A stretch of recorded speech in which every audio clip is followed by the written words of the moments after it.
여기는 뉴욕 맨하탄의 센트럴 파크. 도로 한켠에 서 있는 한 푸드트럭 앞에 손님들이 장사진을 이루고 있습니다. 푸드트럭의 요리사들은 손님들의 주문을 받고 요리를 만들기 바쁩니다. 손님들의 꼬리에 꼬리를 무는 대기열은 몇 시간째 이어지고 있어요. 그런 손님들이 손에 들고 있는 것은 다름 아닌 한국 음식인 불고기가 잔뜩 들어간 타코와 김치가 주재료인 퀘사딜라였습니다. 머나먼 미국 땅에서 우리 한국의 음식이 이렇게 불이 나게 팔리는 이유, 이번 사연에서 다 같이 알아보시죠. 오늘의 사연 바로 시작하겠습니다.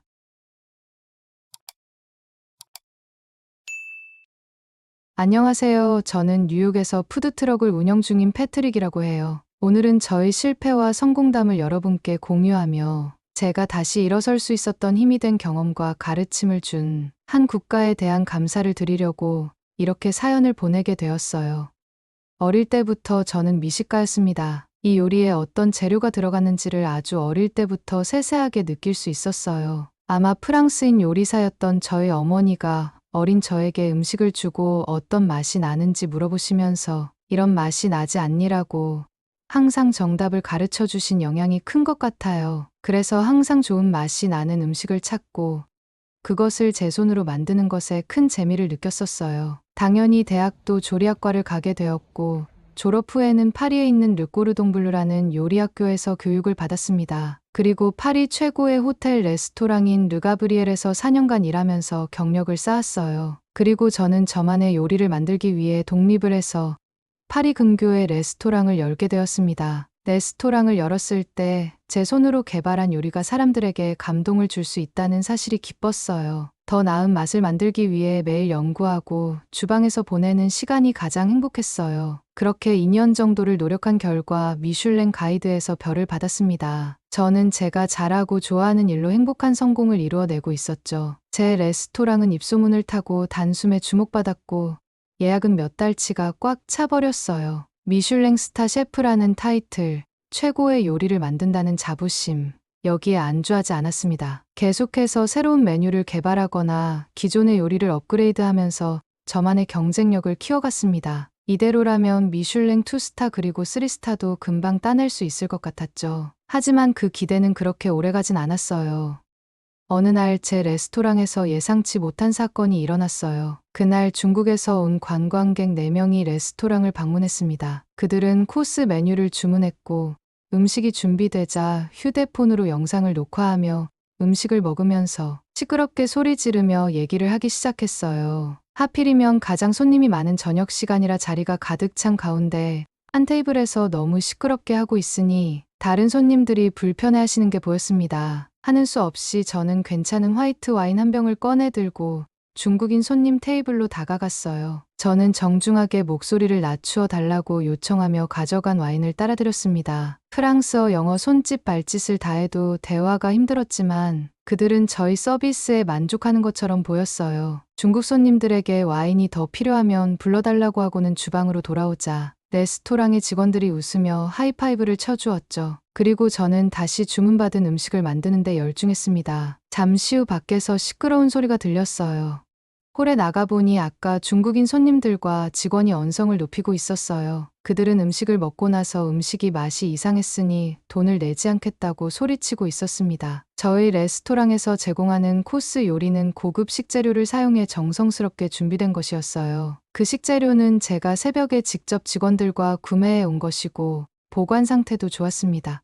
그리고 제가 만든 음식이 맛이 이상하다고 들어본 건 그때가 정말 처음이었어요. 저는 당황했지만 맛이 이상한 음식이 있었다면 그 음식을 다시 만들어 드리겠다고 억지로 웃으며 말했어요. 하지만 그들은 단호하게 거절하며 돈을 내지 않겠다고 더 큰 목소리로 소리쳤습니다. 그 당시 제 생각에는 레스토랑에서 음식이 맛이 없다며 환불을 요구하는 것은 이 레스토랑의 철학을 모욕하는 것이나 다름없었어요. 한참을 씨름하다 저는 참다 못해 화를 내며 결국 그들을 내쫓을 수밖에 없었죠. 레스토랑에서 나가면서 그들은 저를 향해 욕인지 뭔지 모를 말을 남긴 후 사라졌습니다. 그리고 저는 그 일을 잊어버리고 다시 매일 최상의 음식을 만들기 위해 노력했습니다. 한 달 정도 시간이 흐른 후 유명한 레스토랑 맛평가 사이트에 저희 레스토랑의 평가가 조금씩 낮아지기 시작했어요. 그리고 점점 더 제 레스토랑에 대한 많은 부정적인 리뷰가 올라오기 시작했어요. 여기 음식 형편없어요. 절대 가지 마세요. 돈만 비싸고 맛은 최악이에요. 관광객들에게 무례한 곳 절대 추천하지 않습니다. 웹사이트뿐만 아니라 앱에서도 부정적 평가가 생기기 시작했어요. 분명 음식에 대해 불만을 말한 손님들이 하나도 없었는데 이상하다는 생각이 들었습니다. 그런 비슷한 부정적 평가들은 점점 많아지고 있었어요. 이후 매일 음식을 만든 뒤 홀에 나가 손님들에게 음식이 어떻냐고 물어봤죠. 손님들은 다행히도 하나같이 매번 맛있다고 평가해 주셨어요. 저는 제 음식에 대한 부정적 평가가 일시적일 것이라고 생각했어요. 그러나 맛평가 사이트의 별점은 점점 낮아지고 저희 스트레스는 점점 높아져 갔습니다. 심지어 3달이 지났을 때는 맛있다는 평가보다 맛없다는 평가가 더 많아지고 있었습니다. 저희 레스토랑을 찾아주시는 손님들은 급격히 줄어들기 시작했어요. 한번 형성된 부정적인 이미지가 얼마나 강력한 영향을 미치는지 실감할 수 있었어요.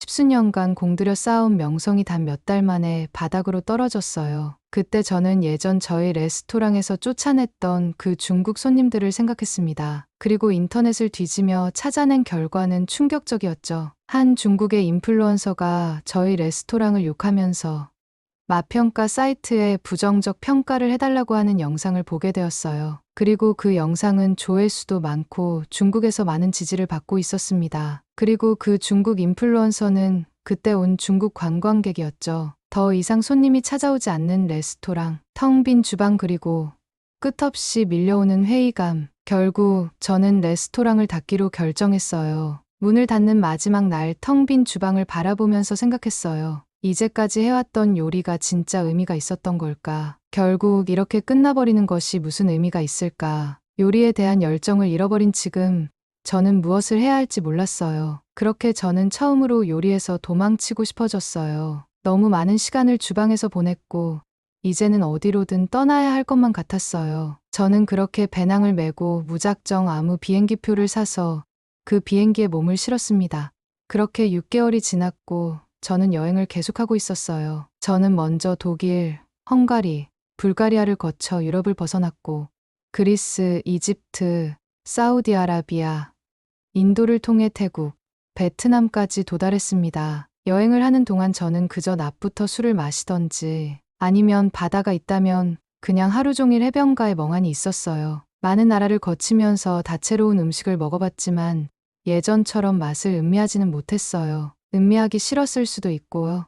그리고 제게 재밌는 취미가 생겼는데 도착한 나라의 공항에서 가장 먼저 그 나라의 음식을 맛보는 것이었어요. 공항은 그 나라의 첫인상을 결정하는 곳이고 음식은 그 나라의 문화를 가장 직접적으로 경험할 수 있는 방법이라고 생각했어요. 그래서 공항에만 있던 나라도 몇 개가 있죠. 하지만 한국은 조금 달랐어요. 인천공항은 엄청난 크기에 비해 매우 깨끗하게 관리가 되어 있는 곳이었고 한국에 첫 발을 내딛자마자 이내 기분이 좋아졌습니다. 베트남에서 5시간을 넘게 비행기를 타고 도착한 인천공항에서 맛본 김치의 맛은 잊을 수가 없을 것 같습니다. 물론 더 맛있는 김치를 먹어보고 나중에는 김치를 만들 수 있게 되지만 그때의 김치는 저의 잠자고 있던 감각을 다시 깨워줬어요. 저는 식당가를 찾다가 사람이 적은 곳을 들어가 앉았고 눈에 띈 것은 뚝배기 불고기라는 메뉴였어요. 불고기라면 제가 알고 있는 한국의 대표적인 요리일 거라고 생각했어요. 고기 요리는 익숙했기 때문에 크게 고민하지 않고 주문했죠.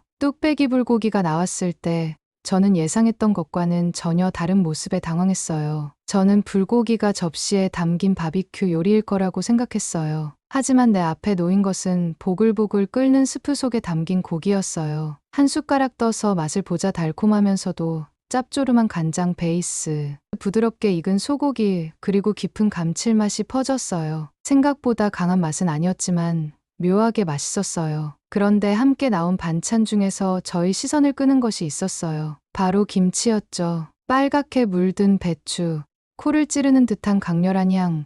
솔직히 처음에는 이걸 먹어야 할지 망설여졌어요. 서투른 젓가락질로 김치 한 조각을 처음 입안에 넣은 순간 강한 산미가 퍼졌어요. 그리고 뒤이어 매운맛과 짭짤한 감칠맛이 따라왔어요. 하지만 이상하게도 그 맛이 거부감 없이 다가왔어요. 씹을수록 묘하게 깊은 풍미가 있었어요.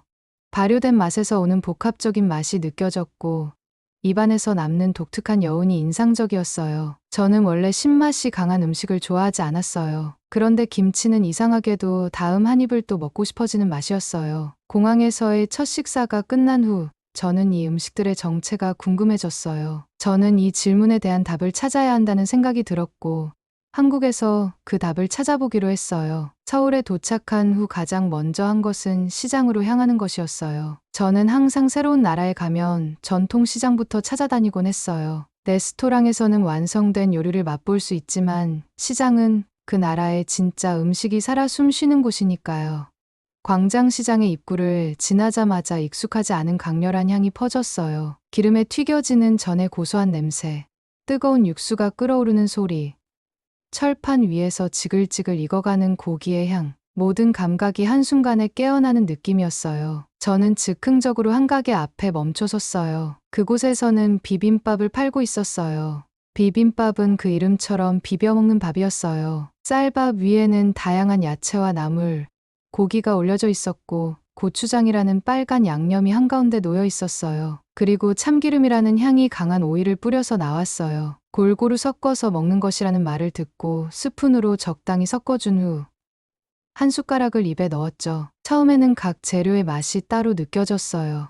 하지만 씹을수록 고소한 참기름의 향이 나물을 감싸고 고추장의 매콤한 맛이 전체를 하나로 묶어주었어요. 하나의 재료가 주인공이 아니라 모든 재료가 조화를 이루어 완성된 맛을 만들어내는 것. 저는 오랜만에 만나는 흥미로운 요리에 흥분을 감추지 못했습니다. 비빔밥을 필두로 저는 서울에 있는 한식당들을 두루두루 찾아다니며 다양한 한국 음식을 먹어봤어요. 가장 인상적이었던 것은 한국의 장, 즉 양념 문화였어요. 어느 작은 식당에서 된장찌개를 주문했었는데 끓는 뚝배기 안에서 구수한 된장의 향이 퍼졌어요. 한 숟가락 떠서 맛을 보자마자 저는 놀라지 않을 수 없었어요. 이 맛은 단순한 소스가 아니라 시간이 만들어낸 깊이 있는 맛이었어요. 된장은 단순히 짠맛을 내는 양념이 아니었어요. 여러 가지 복합적인 감칠맛이 느껴졌고 씹을수록 고소한 풍미가 입안에 퍼졌어요. 저는 점점 더 한국 음식의 본질을 알고 싶어졌고 그래서 전통 발효 음식을 직접 경험하기 위해 장을 만드는 곳을 직접 찾아가 보기로 했어요. 제가 찾아간 순창이라는 곳에서는 고추장을 오랜 시간 동안 발효시켜 만들고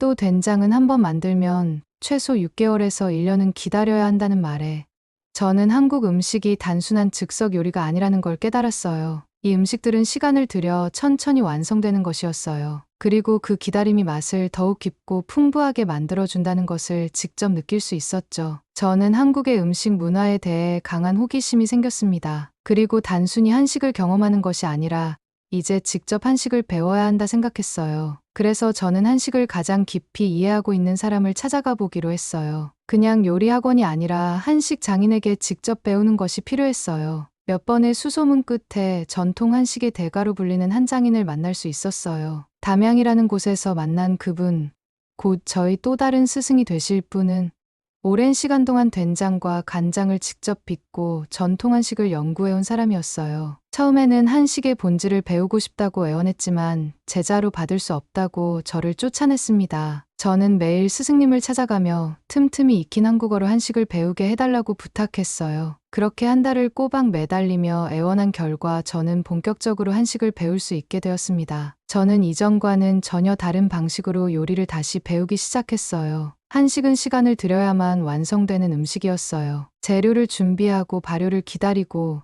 익어가는 과정을 지켜보며 만들어지는 것이었어요. 첫날 저에게 주어진 숙제는 장을 만들면서 기다리는 법을 배우는 거였습니다. 첫 번째로 배운 것은 된장과 간장을 만드는 과정이었어요. 스승님은 메주를 직접 빚고 소금물에 담가 천천히 발효시키는 과정을 보여주었어요. 된장은 콩이 발효되며 미생물이 단백질을 분해해 감칠맛을 만들어내는 과정이었고, 간장은 소금물과 함께 숙성되며 수개월 동안 자연적으로 맛이 깊어지는 원리를 가지고 있었어요. 다음으로 배운 것은 김치를 담그는 과정이었어요. 저는 김치가 단순히 배추에 매운 양념을 버무린 음식이라고 생각했어요. 하지만 그것도 완전히 잘못된 생각이었어요. 배추를 절이는 과정부터 양념을 배합하는 과정까지 모든 것이 과학적으로 이루어지고 있었어요. 배추를 적절한 농도의 소금물에 절이면 배추가 가진 수분이 빠져나가면서 양념이 잘 배도록 준비되는 과정이었어요. 모든 것이 조화롭게 어울릴 수 있도록 고춧가루, 마늘, 생강, 새우젓, 액젓 등을 배합하는 것도 배웠죠. 그리고 저온에 보관하며 발효됨과 동시에 발생하는 미묘한 감칠맛에 대해서도 연구할 수 있었죠. 처음으로 한식이 단순한 전통의 산물이 아니라 오랜 경험과 연구가 축적된 과학적인 요리라는 것을 알게 되었어요. 저는 점점 지금까지 배웠던 요리 철학과는 완전히 다른 세계를 경험하고 있다는 것을 깨닫고 있었어요. 프랑스 요리는 정확한 계량과 조리법을 기반으로 만들어졌어요. 하지만 한식은 자연의 원리와 시간을 이용해 조화롭게 완성되는 요리였어요. 저는 이 차이를 이해하면서 한식의 깊이에 더욱 빠져들게 되었어요. 대학교나 르꼬르동블루 요리학교 학생 때보다도 더욱 요리에 매진한 결과 반년이 지났을 무렵 스승님이 알려주신 한식 요리법을 모두 숙달하게 되었고 1년이 지났을 때는 스승님께 하산을 명받게 되었어요. 하지만 제가 레스토랑을 열었던 파리의 한식을 그대로 가져와서 식당을 열기는 싫었어요. 저에게 스승님이 남기신 하나의 주문이 있었기 때문이었어요. 전통적인 한식을 어떻게 현대적인 감각으로 재해석할 수 있을까? 세계 곳곳에는 이미 많은 한식당이 존재하고 나름대로의 철학을 가지고 영업을 하고 있었어요. 스승님도 일을 잘하시고 한국 음식이 더 나아가야 할 길은 그보다 뛰어난 음식으로 거듭나는 것이라고 말씀하셨죠. 저는 한국의 전통적 철학과 과학이 담긴 새로운 한식을 만들어 보고 싶었습니다. 그래서 저는 스승님과 작별한 후 한국을 떠나 고향인 미국으로 향했어요. 미국은 다양한 문화가 공존하는 곳이었고 특히 뉴욕은 한식이 가장 활발하게 소비되는 도시 중 하나였어요. 한식당뿐만 아니라 서양식으로 다양하게 변형한 퓨전 레스토랑들이 전 세계 미식가들에게 주목받고 있었어요. 저는 그곳에서 한식이 어떻게 변화하고 있는지를 직접 보고 싶었어요. 그리고 나만의 방식으로 퓨전 한식을 만들어 볼 계획이었죠. 뉴욕에 도착하자마자 저는 코리아타운을 찾아갔어요. 저는 코리아타운의 모든 한식당과 모든 한국 퓨전 요리 레스토랑을 하나씩 다 가보기 시작했어요. 그곳에서는 전통 한식당뿐만 아니라 한식과 서양 요리를 결합한 다양한 레스토랑들이 자리하고 있었어요. 제가 한국에서 본 전통 음식들과는 전혀 다른 모습이었어요. 저는 여러 레스토랑을 다니며 퓨전 한식이 어떻게 만들어지는지 살펴보았어요. 하지만 저는 그 음식들이 만족스럽지 않았죠. 이 음식들은 맛있었지만 내가 한국에서 배운 한식의 깊은 맛과 철학을 그대로 담고 있지는 않았어요. 저는 퓨전 한식을 만들고 싶었지만 단순히 한식 재료를 서양 요리에 추가하는 것이 아니라 한식의 철학을 담은 새로운 요리를 만들어야 한다는 생각이 들었어요. 한식과 서양 요리는 각각의 조리 방식과 맛의 조합이 다르기 때문에 무턱대고 섞기만 한다고 해서 완벽한 조화를 이룰 수 있는 것은 아니었어요. 그리고 가장 중요한 것은 미국 현지에서 생산된 재료들을 사용하면서 그 재료들로 요리를 완성했을 때 한국 본토에서와는 다른 맛이 난다는 것이 저의 결론이었어요. 오랜 시간 공을 들여야만 나오는 한국 음식 특유의 재료를 저는 직접 만들어야 한다고 생각했습니다. 그래서 저는 뉴욕에서 차로 50분 거리에 있는 뉴저지의 모리스타운이라는 곳에 창고를 싼 값에 빌려 대형 냉장고를 주문해 넣고 장과 김치에 필요한 재료들을 구하기 시작했어요. 또 한국의 스승님께 부탁해서 한국의 콩이나 고춧가루를 들여올 수 있는 방법을 찾으려 했죠. 한국식 장독대들을 사서 직접 만든 메주로 된장, 고추장을 담그고 김치도 담궜어요. 직접 담근 장독대들이 창고를 채워갈 무렵 어떤 요리로 한식을 재해석한 요리를 만들 수 있을지 고민했어요. 이미 창고와 재료비에 많은 돈을 쏟아부은 저는 고민 끝에 푸드트럭을 시작하기로 했어요. 뉴욕의 거리에는 이미 수많은 푸드트럭이 있었죠. 멕시칸 타코, 인도 카레, 일본 라멘, 각국의 요리가 푸드트럭을 통해 사람들에게 소개되고 있었어요. 한식도 이런 방식으로 새롭게 다가갈 수 있지 않을까라고 생각했죠. 사람들이 쉽게 접할 수 있는 길거리 음식에서 한국 전통의 깊은 맛을 맛볼 수 있다면 매력적이지 않을까란 생각했어요. 그래서 저는 오래된 중고 버스를 구입했어요. 엔진 소리는 거칠었고 외관은 낡아 보였지만 이곳에서 요리를 만들어갈 생각을 하니 가슴이 뛰었어요. 중고 버스의 좌석을 뜯어내고 싱크대, 작업대, 냉장고 등 집기류를 사모으고 버스 외부에 페인트 칠을 하고 제가 직접 할 수 없는 작업은 발품을 팔아 비용이 낮은 곳을 찾아가며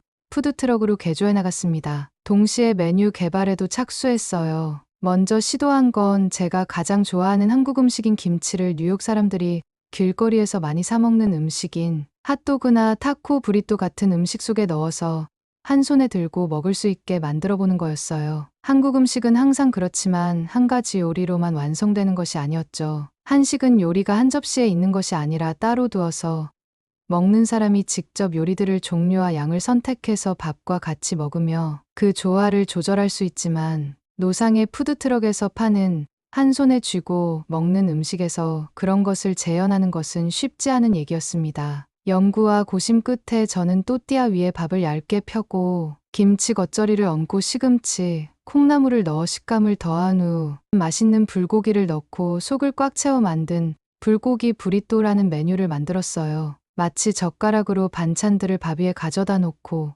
한 입에 넣었을 때의 맛과 최대한 비슷하게 각각의 재료의 양을 최적화했습니다. 그리고 푸드트럭 허가를 받아내고 협회도 등록하고 영업장소를 물색하는 등 본격적인 오픈 준비를 끝냈어요. 대망의 오픈날 센트럴파크에서 자리를 잡고 장사를 시작했어요. 손님들은 처음 먹어보는 맛에 신기한 듯 이게 도대체 무슨 음식인지 계속 물어봤어요. 한국의 음식을 푸드트럭에서 맛보기는 당연히 처음이었을 테니까요. 저는 모든 준비와 음식 조리 그리고 판매까지 하느라 쉴 새가 없었지만 손님 한 분 한 분에게 어떤 재료가 들어갔고 그게 어떤 매력적인 맛이 나는지 저희 어머니가 말씀해 주셨던 것처럼 정성 들여 설명을 했습니다. 아침 일찍 창고에서 재료를 만들고 정리하고 트럭에 실어서 뉴욕으로 출발해서 저녁 늦게까지 장사를 하고 다시 창고로 돌아오면 늦은 밤이 다 되었고 저는 녹초가 돼서 창고 한켠에서 쪽잠을 잤지만 파리의 레스토랑을 열었을 때와 또 다른 기대감과 감동으로 기분 좋게 잘 수 있었습니다. 제가 파는 불고기 브리또는 조금씩 그렇게 유명세를 타게 되고 판매량이 점점 많아지면서 같이 일할 직원도 뽑게 되었습니다. 직원이 영업을 하는 동안에는 제 푸드트럭을 업그레이드하기 위해 노력했어요. 버터향을 입힌 잘 볶은 익은 김치와 김치 국물을 체다치즈와 섞고 잘 숙성된 고추장으로 만든 초고추장을 재료로 완성된 매운 소스를 더해 김치 퀘사디아라는 신메뉴를 개발해서 판매를 시작했고 직접 담근 된장을 이용해서 된장찌개를 만들고 브리또를 사는 손님에게 일회용 컵에 담을 수 있도록 제공을 했어요. 그 결과 사람들은 제가 만든 한국식 감칠맛 요리에 점점 푸드트럭을 찾아오기 시작했어요. 판매량이 점점 늘어남에 따라 직원 수는 6명까지 늘었고 저희들은 요일별로 교대로 일하며 휴일 없이 영업을 할 수 있게 되었습니다. 저는 SNS를 적극적으로 활용해서 푸드트럭의 메뉴를 소개하고 제가 어떻게 한국에서 요리를 배우게 되었는지를 공유했어요. 사람들은 단순히 음식을 먹는 것이 아니라 그 음식에 담긴 이야기를 좋아했어요. 프랑스에서 미슐랭 스타 셰프였지만 실패를 했고 희망을 잃고 떠돌다 마치 빛을 찾은 것처럼 한국 음식을 만나게 된 이야기에 많은 사람들은 많이 동감해 준 것 같아요. 제가 푸드트럭을 운영한 지 몇 개월 만에 처음에는 하루 몇 명의 손님이 전부였던 가게가 이제는 매일 길게 줄이 늘어서는 곳이 되었어요. SNS를 통해 푸드트럭의 이야기가 점점 퍼져나갔고 미국 현지 미디어에서도 퓨전 한식을 대표하는 트렌디한 음식으로 소개되기 시작했어요. 저는 어느 순간 제가 한국에서 배웠던 요리가 이곳에서 새로운 형태로 자리 잡고 있다는 사실을 깨달았어요. 유명한 푸드 페스티벌에서 푸드트럭 초청을 받았을 때 저는 이 성공이 실감나기 시작했어요. 각국의 대표적인 길거리 음식들이 모이는 자리에서 제가 만든 퓨전 한식을 대표하는 브랜드로 소개되었어요. 저는 무대에서 수많은 관객 앞에서 음식을 만들며 이제까지의 여정을 떠올렸어요. 처음 한국에 도착했을 때 저는 한식을 이해하지 못했죠. 뚝배기 불고기의 기름진 국물, 김치의 강한 발효향, 된장과 고추장의 깊고 복합적인 맛. 그 모든 것이 낯설고 복잡하게만 느껴졌어요. 하지만 지금 저는 그 맛의 깊이를 이해하고 있었어요. 그 맛들이 결국 한식만의 독창적인 개성이었고 그것을 제대로 살려낼 때 진정한 퓨전 요리가 만들어진다는 것을 이제는 알게 되었어요. 저는 한식을 배우면서 요리에 대한 시각이 변했고 한식은 단순한 레시피가 아니라 시간과 자연이 만든 음식이었어요. 된장은 발효를 통해 감칠맛을 만들어내고 김치는 시간이 지날수록 더 깊은 맛을 낼 수 있었죠. 그리고 이제는 퓨전 한식을 통해 그 배움을 전하고 있어요. 그것이 제가 찾은 저만의 요리의 새로운 길이라고 생각합니다. 마지막으로 저에게 이 새로운 길을 열어주신 한국에 계신 스승님과 제2의 고향 한국에게 감사를 드립니다.